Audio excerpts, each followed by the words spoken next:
Nahmaduhu wa nusalli wa nusallimu ala rasulihil karim, amma ba'du. Agama Allah adalah agama yang benar, agama yang hak, tiada keraguan di dalamnya.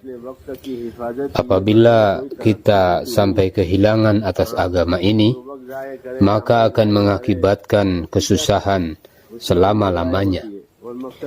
Begitu pula di dalam mengorbankan diri dan harta kita guna mewujudkan agama yang hak ini adalah tanggung jawab setiap orang Islam.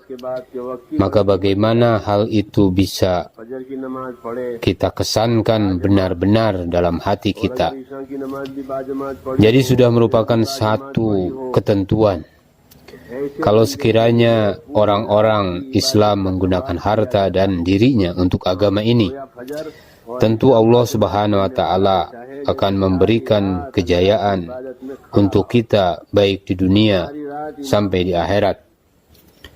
Namun bagi mereka yang tidak menggunakan harta dan dirinya untuk perkara yang demikian, maka tidak ada jaminan bagi mereka kebahagiaan di dunia sampai di akhirat. Maka bagaimana kita usahakan untuk membentuk setiap jiwa orang Islam atau setiap manusia dengan bentukan iman? Hendaklah kita pahami bahwa kehidupan kita yang sementara di dunia ini adalah untuk mempersiapkan kehidupan sesudah mati, yaitu kebahagiaan di akhirat. Maka kehidupan ini bukanlah untuk main-main, bukan untuk bersenda gurau atau untuk yang tidak ada artinya. Tetapi kehidupan yang sementara ini adalah bagaimana membentuk keimanan dalam diri kita dan dalam diri umat semuanya, supaya dengan demikian Allah Subhanahu wa Ta'ala akan memberikan kebahagiaan di dunia dan kebahagiaan serta kejayaan sampai di akhirat kelak. Jadi kehidupan di dunia bukanlah kehidupan yang main-main, yang percuma, tetapi bagaimana kita gunakan harta kita, diri kita, agar mendapatkan kebahagiaan di dunia dan di akhirat. Jadi inilah usaha tabligh. Tujuan usaha tabligh kita yaitu bagaimana semua apa yang diberikan oleh Nabi Shallallahu Alaihi Wasallam, apa yang disampaikan Nabi Shallallahu Alaihi Wasallam itu datang dalam diri kita. Kita amalkan dalam kehidupan sehari-hari. Kemudian setelah kita amalkan dalam kehidupan sehari-hari, kita menyebar ke seluruh dunia dan kita bawa agama ini seperti yang disampaikan oleh Rasulullah Shallallahu Alaihi Wasallam ke seluruh permukaan bumi. Itulah tujuan dari usaha tabligh ini, yang lain tidak. Bersamaan dengan dakwah yang kita kerjakan, pergi kemana-mana, hendaknya kita lihat dalam diri kita sendiri berapa banyak sifat atau agama yang sudah ada dalam diri kita. Sebagaimana pedagang, dia berdagang jual beli kemana-mana sambil berdagang. Dia mengontrol berapa banyak manfaat yang dia dapatkan dari perdagangannya. Jadi kalau sekiranya dia berdagang hanya untuk menjual hasil, tapi tidak ada kemanfaatan bagi dirinya, berarti tidak ada kemanfaatan dalam dagangannya. Jadi ada hal-hal yang hendak kita lihat dari gerak kita pergi kemana-mana. Berapa banyak sudah suasana yang terbentuk, atau berapa banyak hasil dari dakwah kemana-mana ini. Dan juga kita lihat diri kita, sudah berapa banyak agama yang telah kita amalkan atau datang dalam diri kita. Kita juga hendak melihat asbab kemajuan dakwah itu. Apa begitu juga asbab yang memajukan diri kita itu apa? Jadi kita hendak melihat asbab kemajuan dakwah itu apa. Begitu juga asbab yang memajukan diri kita itu apa. Seorang pedagang senantiasa terus memperhatikan asbab untuk atau cara untuk meningkatkan perdagangan dia itu apa. Jadi begitulah dai-dai karkun yang ambil usaha dakwah. Dia selalu memperhatikan perkembangan dalam diri dia. Seberapa banyak sifat-sifat berada dalam diri dia. Ketakwaan, rasa takut kepada Allah Subhanahu wa taala. Kemudian adanya keinginan untuk berkorban sejauh mana sudah tertanam dalam dirinya. Kemajuan usaha kita dapatkan sejauh mana usaha tersebut kita jalankan ke dalam diri kita. Sebagaimana halnya mangga, kita lihat warnanya, kulitnya, dan kita cium bau yang datang dari dalam kulitnya. Maka bila baunya enak, maka kita pun ingin makan mangga itu. Seperti buah, kalau ada sifat yang baik dalam buah itu, maka orang akan suka untuk membeli dan diekspor kemana-mana. Begitu juga Allah Subhanahu wa taala akan melihat orang-orang yang beriman. Allah Subhanahu wa taala akan melihat dai-dainya. Allah Subhanahu wa taala akan melihat karkun-karkunnya, sejauh mana sifat-sifat yang ada dalam dirinya. Maka Allah Subhanahu wa taala akan kirim dia kemana-mana. Tapi bila sifat-sifat itu tidak ada, walaupun dia gerak dan gerak hingga dia lupa akan dirinya sendiri, maka dia hanya berpikir memperbaiki orang lain. Dan dia merasa bahwa yang namanya tablik itu adalah baik bayan, ceramah, takrir. Itulah yang namanya dakwah. Dan itu merupakan satu tipuan. Dan kesan pembicaraannya kurang sekali. Saudara-saudara dimuliakan Allah. Jadi untuk itulah kita senantiasa melihat kepada sifat dalam diri kita, sejauh mana ada perbaikan. Maulana Ilyas rahmatullah alaih sampaikan bahwasanya yang dimaksud gerak dakwah kita adalah bagaimana yang namanya 6 sifat senantiasa meningkat dan meningkat dalam diri setiap dai. Jadi apabila 6 sifat ini meningkat dan meningkat dalam diri dai, itu berarti kemajuan usaha tablik. Seperti mesin, selama mesin itu baik jalannya, maka senantiasa akan memberikan kemanfaatan. Maka perlu diperhatikan bagaimana untuk mewujudkan sifat dalam diri kita ini bisa meningkat dan meningkat. Dan dalam diri kita sendiri rasa takut kepada Allah Subhanahu wa taala semakin meningkat. Dan dengan meningkatkan rasa takut kepada Allah Subhanahu wa taala inilah menunjukkan ciri iman seseorang meningkat. Maka kalau yakin dan imannya meningkat, rasa takut meningkat, maka pasti pengorbanannya ikut meningkat. Kalau tidak, maka pengorbanannya sedikit tapi pembicaraannya banyak. Kita lihat bagaimana sirah sahabat radhiyallahu anhum. Permulaan hidup mereka penuh dengan susah payah, dan demi agama ini mereka siap menanggung penderitaan. Maka apabila kita bawa agama ini dengan penderitaan dan siap menderita untuk agama, maka Allah Subhanahu wa taala akan senantiasa menolong kita. Sebagaimana orang sakit yang ingin berobat, dan dalam pengobatan itu ada penderitaan, namun dia siap untuk menahan penderitaan itu, maka Allah Subhanahu wa taala akan hilangkan penyakitnya. Saudara-saudara dimuliakan Allah Subhanahu wa taala. Usaha dunia dan segala macam pergerakan di dunia ini adalah memiliki cara tersendiri, dan usaha Nabi Shallallahu Alaihi Wasallam pun memiliki cara tersendiri. Usaha-usaha yang lain atau gerakan-gerakan yang lain di dunia ini, mereka senantiasa berusaha untuk meningkatkan diri mereka sendiri dengan mengambil manfaat dari orang lain. Sedangkan usaha Nabi Shallallahu Alaihi Wasallam sama sekali tidak mencari untung dari makhluk, tidak minta harta dan pujian. Jadi apapun tidak dimintakan kepada makhluk, dan apapun dia tidak minta dan berharap kepada makhluk.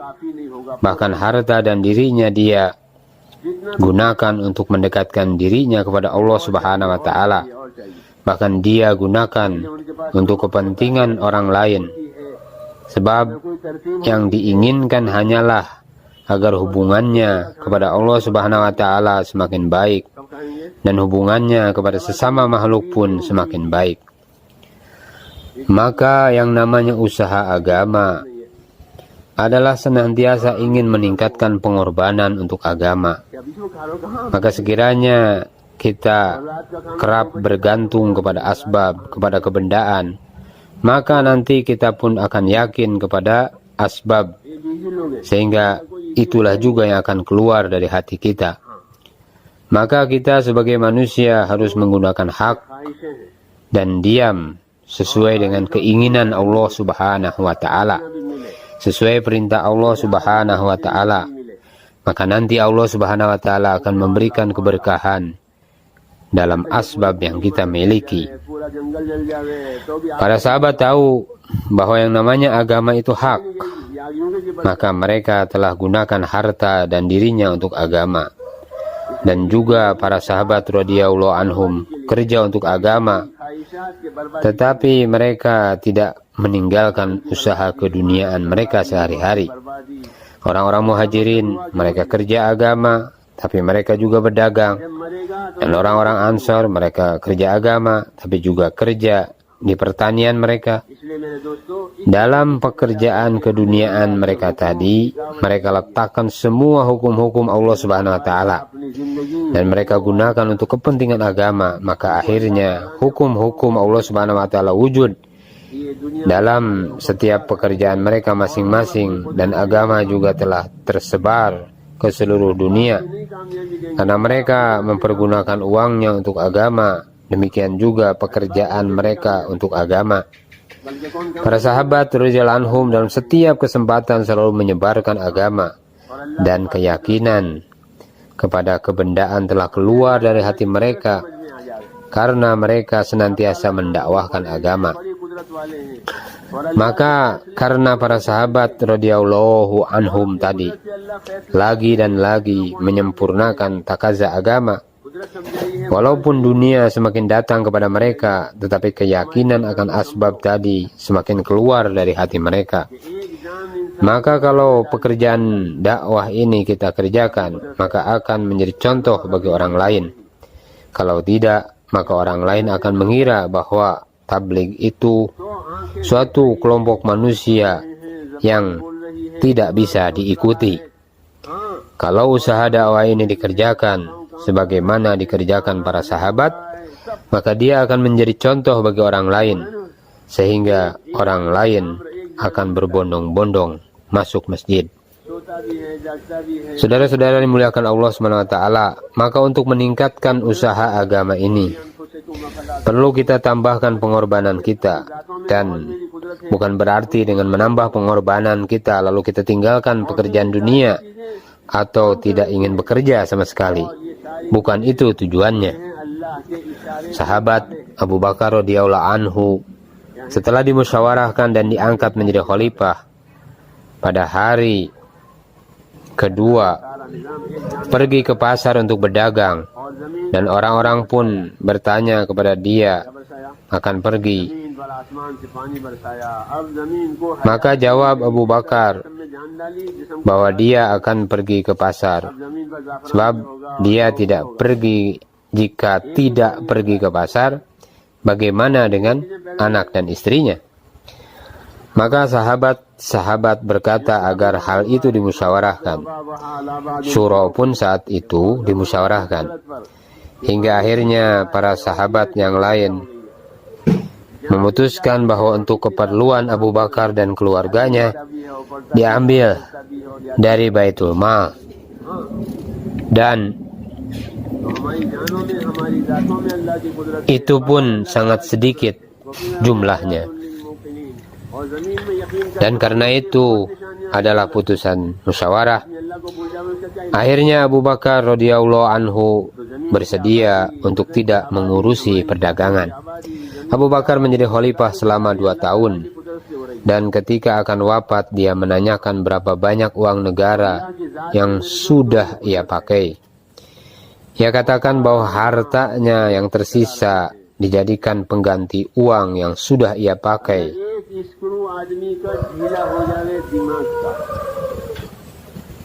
Sewaktu dia menjadi khalifah,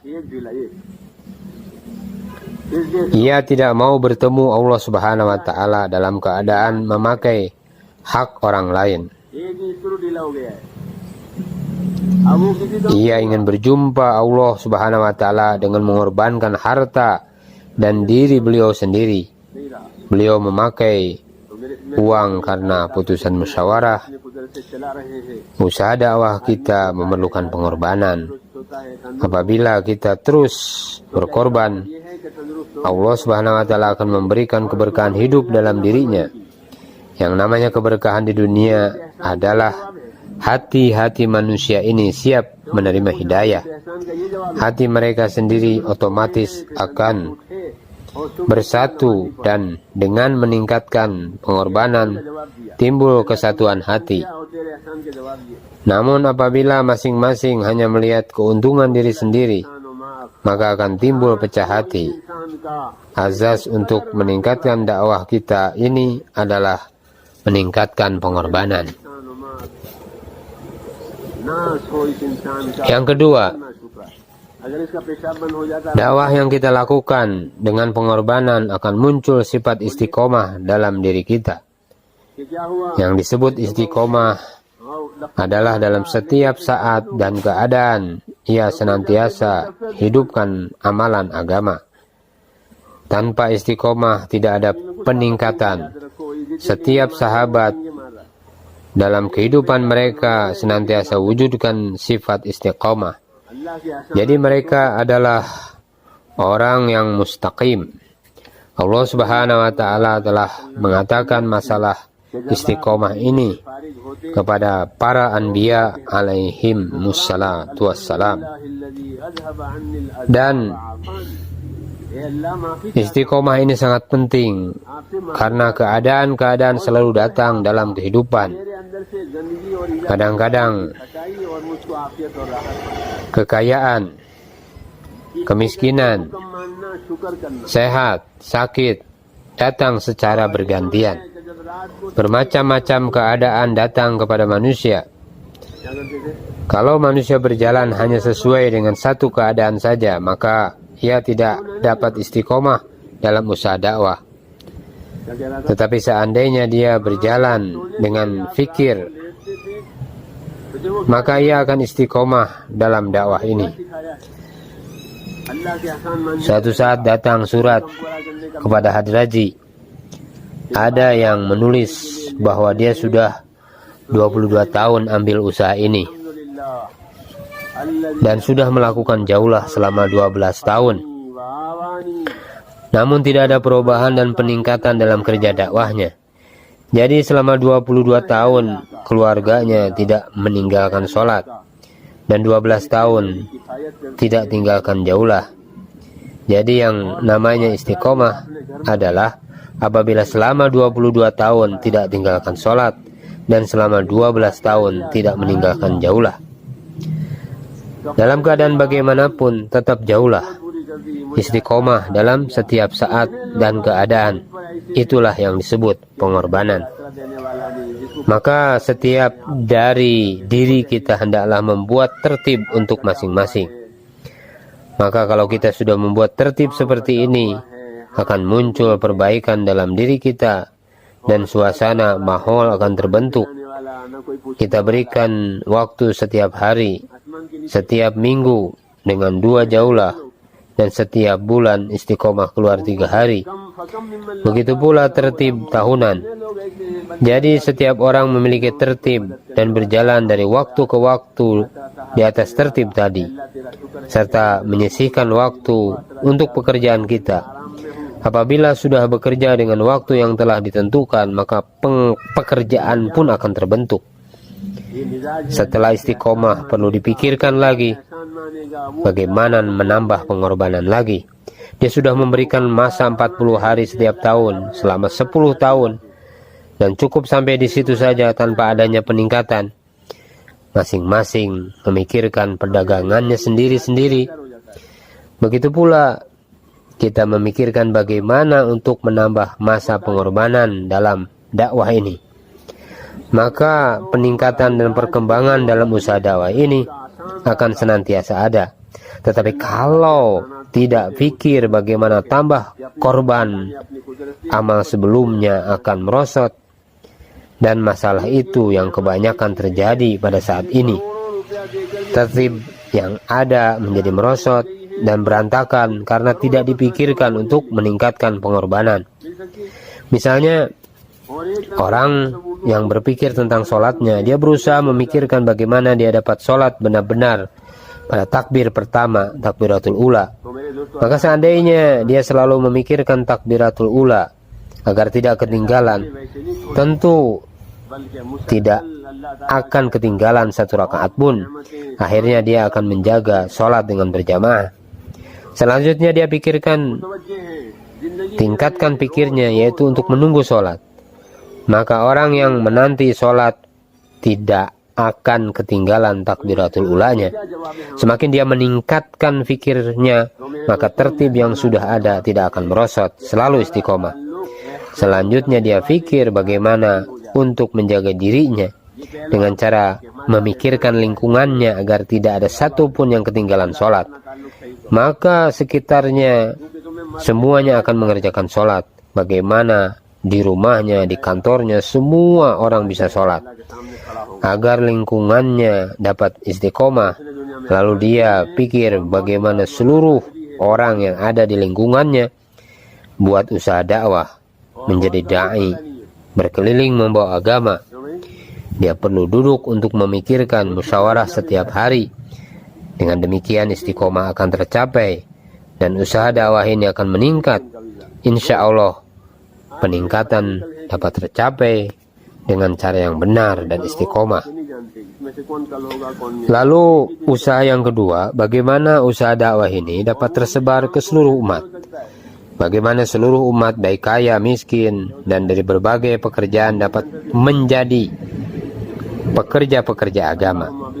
Karena hari ini umat masing-masing sibuk dengan pekerjaannya masing-masing, sibuk memikirkan rezekinya saja, sehingga umat hari ini terpecah-pecah.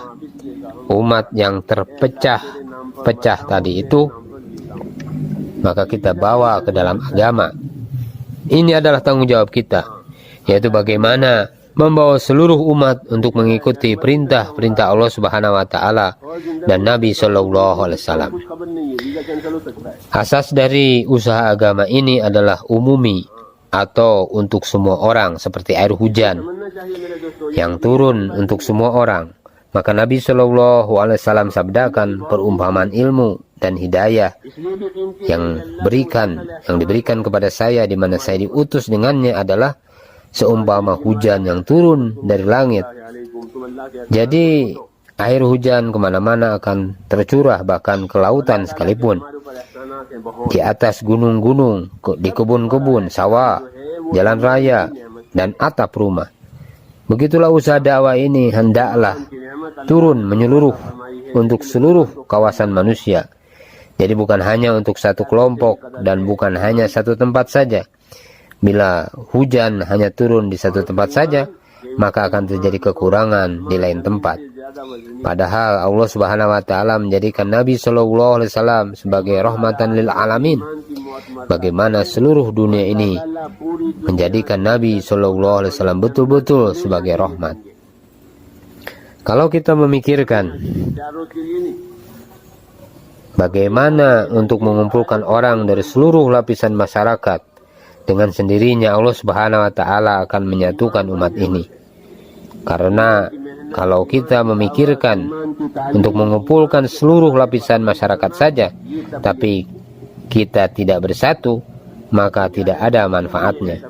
Jadi pertolongan Allah Subhanahu wa Ta'ala bersama jamaah. Tanpa ada ijtimaiyah, maka tidak ada persatuan.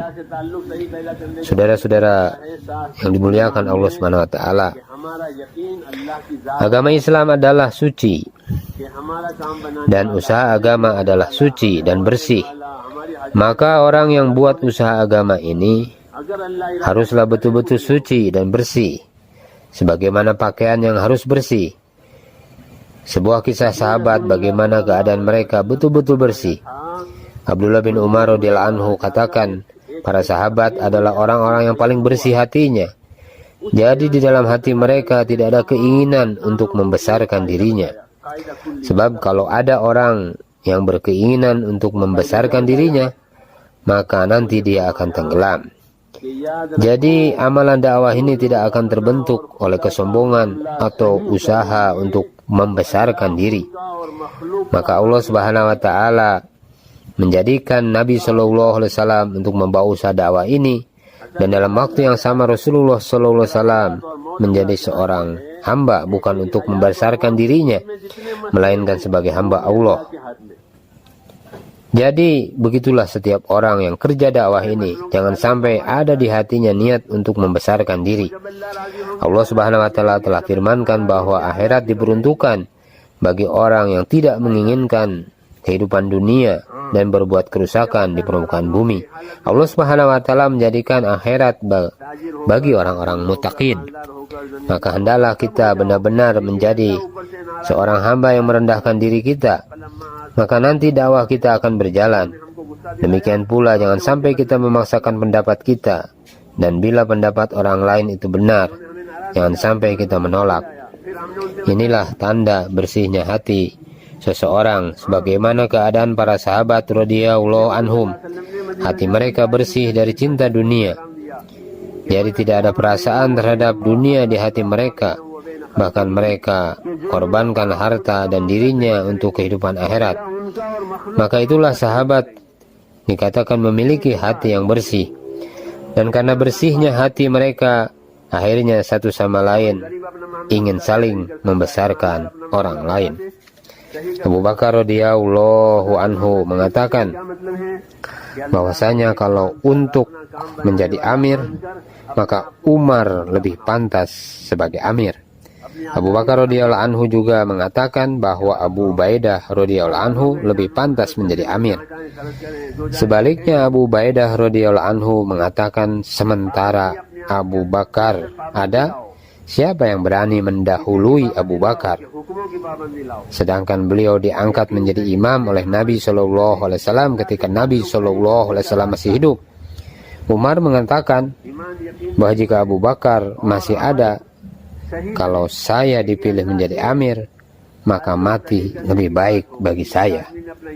Nah, inilah ciri hati yang bersih. Maka dakwah tabligh ini akan terus meningkat.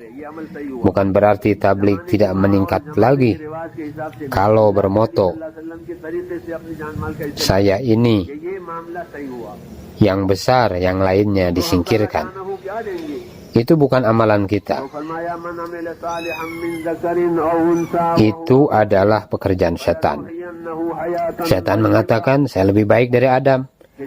Allah perintahkan agar dia sujud kepada Adam, tetapi dia mengatakan tidak mau, saya lebih baik daripada dia. Bagaimana saya mau bersujud? Orang yang merasa dirinya baik adalah perbuatan setan. Merasa orang lain lebih baik daripada dia, inilah pekerjaan para anbiya alaihi salam. Apabila kita senantiasa melihat kelebihan orang lain, nanti amal dan dakwah kita akan meningkat.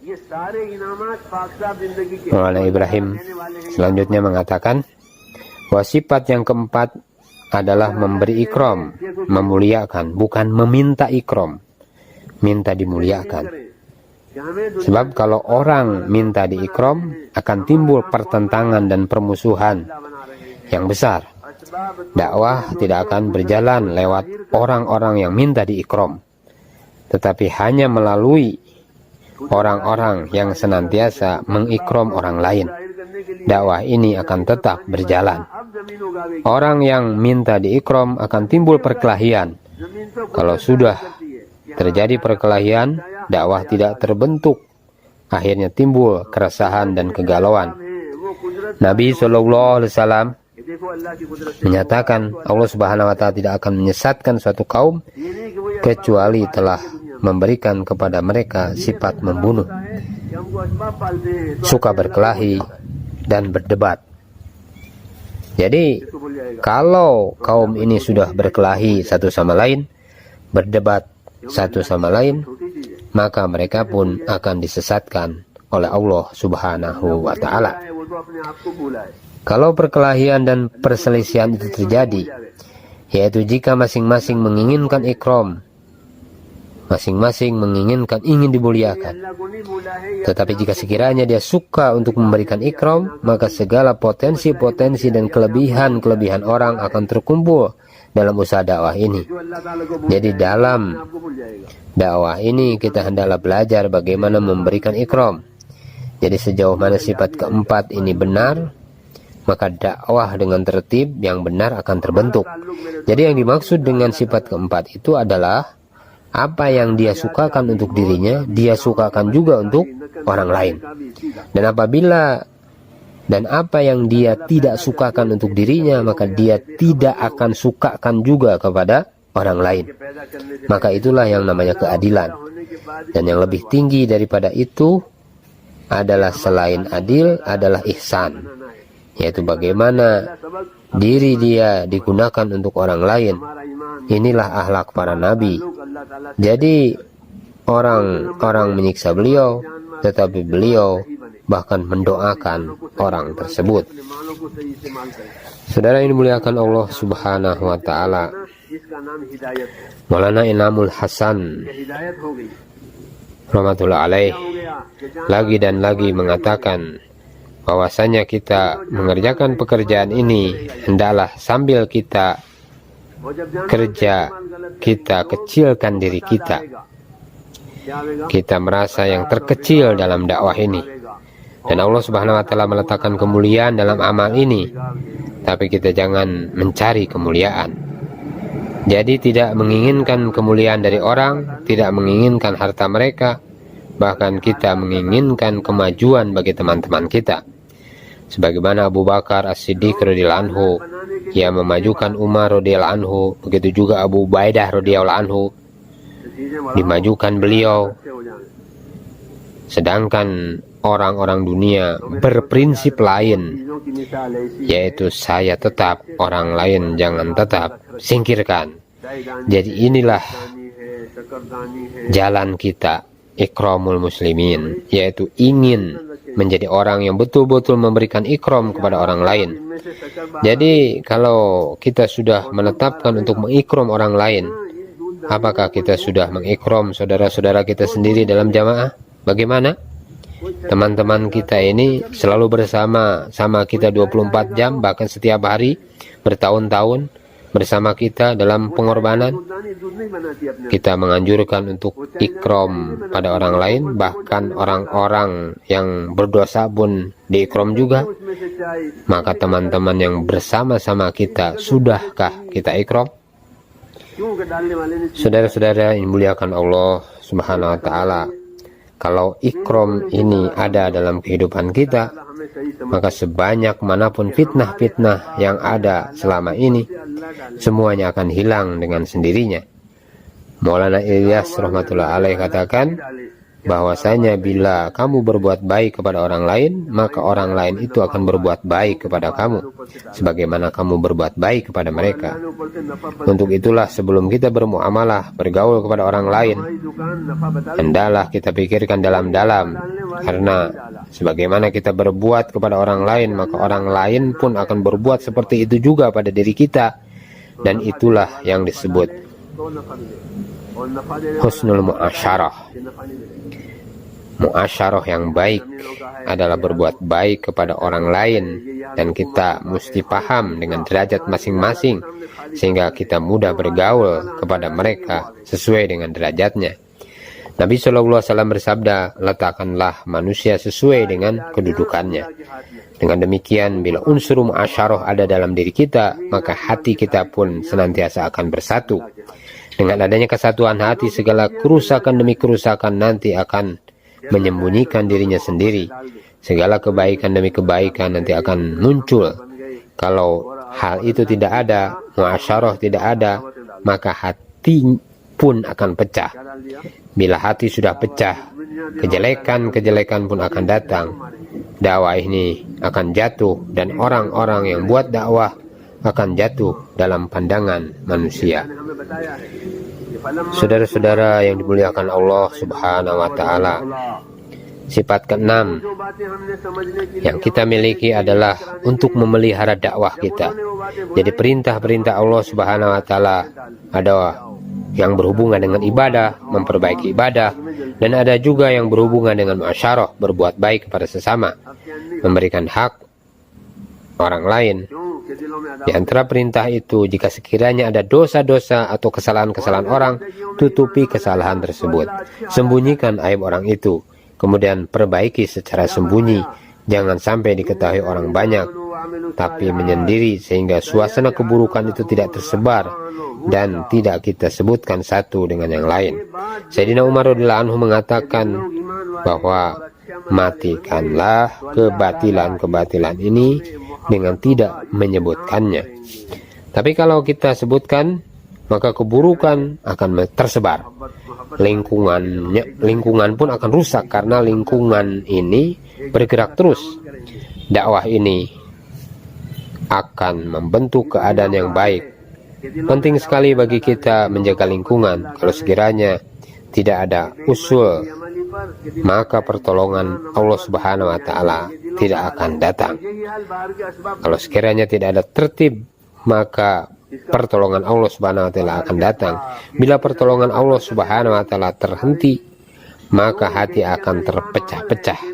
Jika hati tidak bersatu, maka penting sekali masing-masing dari diri kita bertobat dan beristighfar. Karena pecahnya hati ini merupakan pengaruh dari adanya dosa-dosa. Ini merupakan usul, ini merupakan undang-undang, ini merupakan tertib dari Allah Subhanahu wa Ta'ala. Bila dakwah ini dikerjakan tanpa usul yang benar, tanpa tertib yang benar, akan berdosa dan akan menimbulkan hati kita terpecah-pecah. Hal itu sudah terjadi pada umat sebelumnya. Ketika mereka berjalan tanpa tertib yang benar, tanpa usul yang benar, tanpa manhaj yang benar, hati mereka menjadi pecah, akhirnya bermusuhan. Allah Subhanahu wa Ta'ala telah mengatakan bahwa mereka yang telah mengatakan, kami adalah orang-orang yang bersilaturahim dan berjalan di atas agama Isa alaihissalam dengan menjalankan usul tersebut, usul-usul dan sebagainya. Kemudian mereka melupakan usul tersebut, maka Allah Subhanahu wa Ta'ala jadikan mereka berpecah belah sampai bermusuhan satu dengan yang lain di antara mereka. Ini adalah ganjaran atau hukuman atas mereka. Masyarakat Madinah sebelum datangnya Islam saling bermusuhan. Ketika mereka menjumpai Nabi SAW di Mina, kemudian berbaiat dan pulang, lalu kerja agama dengan usul yang benar seperti yang telah diberikan oleh Nabi SAW. Akhirnya Allah Subhanahu wa Ta'ala menyatukan hati mereka. Akhirnya orang-orang Madinah bersatu sebagaimana firman Allah Subhanahu wa Ta'ala. Dan ingatlah nikmat-nikmat yang telah Allah Subhanahu wa Ta'ala berikan kepada kalian ketika kalian bermusuhan. Maka Allah Subhanahu wa Ta'ala satukan hati-hati kalian, kemudian menjadi orang yang bersaudara. Orang-orang Madinah yang dulunya hatinya berpecah belah dan berperang satu dengan yang lain, lantas kemudian bersatu dengan yang lain, karena mereka telah bekerja dengan usul, dengan tertib yang telah diberikan, dengan manhaj, dengan nahij yang telah diberikan oleh para nabi mereka. Itulah keadaan kita. Maka bila kita berjalan sebagaimana usul, sebagaimana tertib, sebagaimana manhaj, sebagaimana nehij, sebagaimana usul Nabi Sallallahu Alaihi Wasallam, maka dakwah Nabi Sallallahu Alaihi Wasallam akan lestari. Satu usul dakwah kita adalah musyawarah. Melalui musyawarah ini kita lihat potensi dan kelebihan orang lain, lalu kita letakkan dalam agama. Allah Subhanahu wa Ta'ala sendiri yang menguji mereka yang bermusyawarah dalam memutuskan perkara-perkara mereka, dan dari apa yang Allah Subhanahu wa Ta'ala berikan kepada mereka yang mereka gunakan untuk agama. Ingatlah bahwa kita tidak berhajat kepada harta orang lain, tetapi kita memerlukan kelebihan dan kebolehan mereka. Kelebihan orang itu kita letakkan dalam agama. Kita memerlukan pendapat mereka. Nabi SAW adalah seorang manusia yang menerima wahyu, tapi beliau juga diperintahkan untuk bermusyawarah dengan para sahabat radhiyallahu anhum. Bahkan Allah Subhanahu wa Ta'ala telah memberikan akal yang sempurna. Sebenarnya Nabi SAW tidak memerlukan pendapat orang lain, tetapi beliau masih meminta pendapat orang lain. Bahkan Allah Subhanahu wa Ta'ala sendiri yang memerintahkan Nabi Sallallahu Alaihi Wasallam untuk bermusyawarah dengan mereka. Maka sekiranya Nabi Sallallahu Alaihi Wasallam mengambil pendapat dalam musyawarah dengan sahabat, maka jadilah ini sunnah. Hendaklah kita senantiasa mengambil pendapat saudara-saudara kita dan panggil mereka untuk bermusyawarah dengan mereka. Kita muliakan dan hargai pendapat mereka. Amal dakwah ini akan berjalan terus melalui ikram dan ihtiram. Dan bila kita ikram dan ihtiram terhadap pendapat orang lain, maka dakwah akan terus meningkat dan meningkat. Tapi jika sekiranya di hati kita ada takabur, maka orang pun tidak akan menghormati pendapat orang lain. Maka satu sama lain akan saling menghinakan sebab sifat takabur. Karena takabur ini cepat sekali datangnya. Setan takabur, maka dia dihinakan. Pekerjaan setan adalah berusaha memperlihatkan kejelekan-kejelekan orang lain dan memperlihatkan kebaikan diri sendiri. Maka orang yang melihat kejelekan-kejelekan orang lain berarti ada keburukan dalam dirinya sendiri. Makanya diperlihatkan kejelekan-kejelekan orang lain pada dia, yang berarti terputus persaudaraannya. Dakwah kita ini bukan untuk memutus orang lain, tetapi untuk menyatukan. Kita berusaha untuk menghubungkan diri kita dengan Allah Subhanahu wa Ta'ala dan sesama manusia. Jika dalam diri kita ada keinginan untuk memutus, maka kita akan terputus. Akhirnya tidak ada keinginan untuk berbuat kebaikan atau ingin berbuat tidak baik pada orang lain.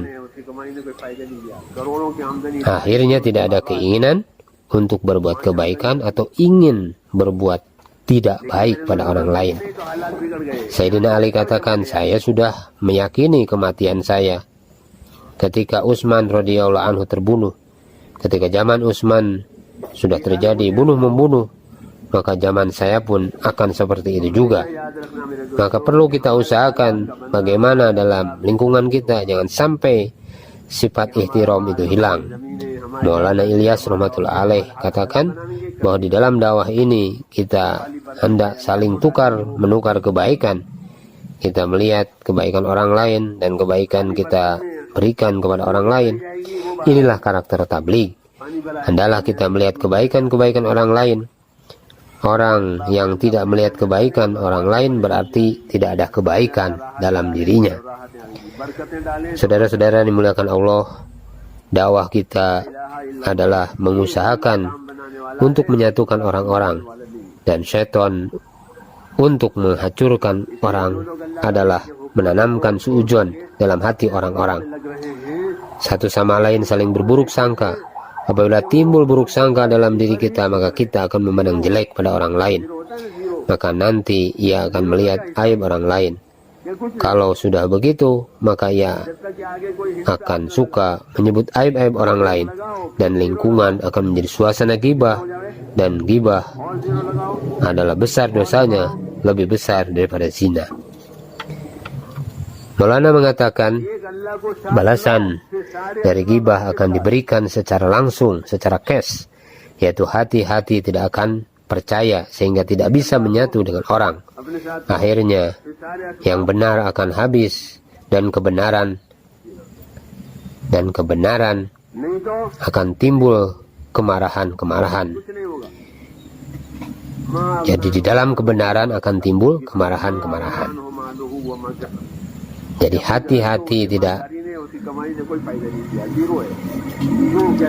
Maulana mengatakan, kita ulang lagi, Maulana mengatakan bahwa balasan dari ghibah akan diberikan secara langsung, secara cash, yaitu hati-hati tidak akan percaya sehingga tidak bisa menyatu dengan orang. Akhirnya yang benar akan habis dan dalam kebenaran akan timbul kemarahan-kemarahan. Kalau di dalam yang hak timbul kemarahan, maka tidak ingin lagi memberikan nasihat kepada orang lain. Dalam hati pun semakin lama semakin rusak. Contohnya api yang merusak segala sesuatu yang berada di dalamnya. Kalau di dalam hati sudah rusak, maka akan timbul fitnah. Dan fitnah ini adalah asbab kesesatan. Pada zahirnya seperti tidak ada apa-apa, tetapi justru itulah sebabnya terjadi kesesatan. Allah Subhanahu wa Ta'ala memerintahkan agar hendaknya kalian saling memaafkan dan berbuat baik kepada orang lain. Kalau sudah saling memaafkan, berbuat baik satu sama lain, hati akan menjadi bersih. Nabi SAW bersabda, agama itu adalah ingin menyampaikan kebaikan kepada orang lain, maka disebut orang yang beragama. Kalau orang menginginkan kebaikan dalam dirinya dan untuk orang lain, maka inilah tanda-tandanya ciri keagamaan dalam diri orang itu. Oleh karena itu kita melatih diri keluar di jalan Allah Subhanahu wa Ta'ala untuk mendapatkan sifat itu. Dalam setiap takaza lagi dan lagi kita buat usaha di atas semua lapisan masyarakat dan kita melihat kebaikan orang lain. Kalau usaha kita ini umumi, maka mijaz kita akan terbentuk. Karakter dakwah kita adalah umumi. Kita bawa jamaah untuk berkeliling, untuk menjumpai orang Islam, sehingga timbul kebaikan pada diri kita. Jika tidak, maka akan berbahaya. Karena sekarang zaman istiqbal, penerimaan jemaah, dan semua orang saat ini ingin diikram. Jadikan saya ahli suro, jadikan saya penanggung jawab semidar, jadikan saya pemimpin, jadikan saya amir. Itu bukan jalan kita, tapi cara kita adalah mengecilkan diri kita dan membesarkan orang lain. Maka nanti akan terjadi kesatuan seperti orang-orang Ansor di kota Madinah. Di antara mereka akhirnya bermusuhan, di antara mereka akhirnya permusuhan hilang. Akhirnya mereka bersatu. Allah Subhanahu wa Ta'ala mengambil mereka untuk nusroh agama, dan dari Madinah tersebar agama ke seluruh alam. Nabi SAW mendoakan orang-orang Ansor di kota Madinah, ya Allah, berikanlah pengampunan bagi orang-orang Ansor dan anak-anak mereka. Orang-orang yang nusroh mendapat doa. Karakter orang-orang Ansor adalah mengerjakan pekerjaan-pekerjaan yang berat-berat, sedangkan yang ringan-ringan diserahkan kepada orang lain. Inilah pujian Nabi SAW kepada mereka. Sabdanya, aku tahu orang-orang Ansor, jika ada pekerjaan-pekerjaan yang berat, mereka berkumpul untuk mengerjakannya, dan apabila ada pekerjaan yang ringan, mereka berikan kepada orang lain. Ada hal-hal yang nikmat dan menyenangkan, mereka berikan kepada orang lain. Ketika datang harta dari Bahrain, orang Ansor datang dan menghadap Nabi SAW dan memberikan harta mereka kepada orang Muhajirin. Hal-hal yang manis diberikan kepada orang-orang Muhajirin, dan yang payah atau yang berat mereka kerjakan sendiri. Dalam perang Khandaq, orang-orang Ansor berkumpul mengambil sendiri bagian mereka. Setelah mereka mengerjakan parit, bagian mereka selesaikan, mereka pergi mencari pekerjaan lain. Siap, yang belum selesai akan kami bantu. Inilah sifat orang Ansor. Nabi SAW telah bersabda, orang-orang Ansor telah menahan diri dari meminta-minta. Hati mereka bersih dan suci. Niat mereka suci, tidak ada rasa tamak, tidak ada rasa mengeluh. Mereka bersabar, walaupun pekerjaan-pekerjaan itu sangat berat, tetapi telah tetap dikerjakan oleh mereka. Asbab pekerjaan orang Ansor inilah Islam telah tersebar ke seluruh penjuru dunia. Kita bersilaturahmi ke seluruh dunia secara istiqomah, menjelaskan hakikat dari amalan ini. Serta lagi dan lagi kita datang ke masyaikh untuk bertanya ke orang-orang lama dalam usaha ini. Tetapi kalau dia tidak mau datang dan tidak mau bertanya, serta telah merasa dirinya benar, telah merasa dirinya besar, nanti akan terjadi perkelahian satu dengan yang lain. Bila terjadi perkelahian, maka rasa beragama atau seagama akan hilang dari dalam kehidupan. Hendaklah kita pikirkan bagaimana dakwah kita ini jalan dalam satu cara saja. Tapi kalau kita ingin merubah cara dakwah, maka nanti dakwah kita tidak akan lestari. Seluruh dunia dengan satu cara kerja sebagaimana azan yang dikumandangkan di mana-mana sama. Tapi kalau azan sudah berubah, maka umat akan terpecah-pecah dan bukannya menjadi asbab hidayah, tetapi bisa menjadi asbab perpecahan dan datangnya azab Allah Subhanahu wa ta'ala.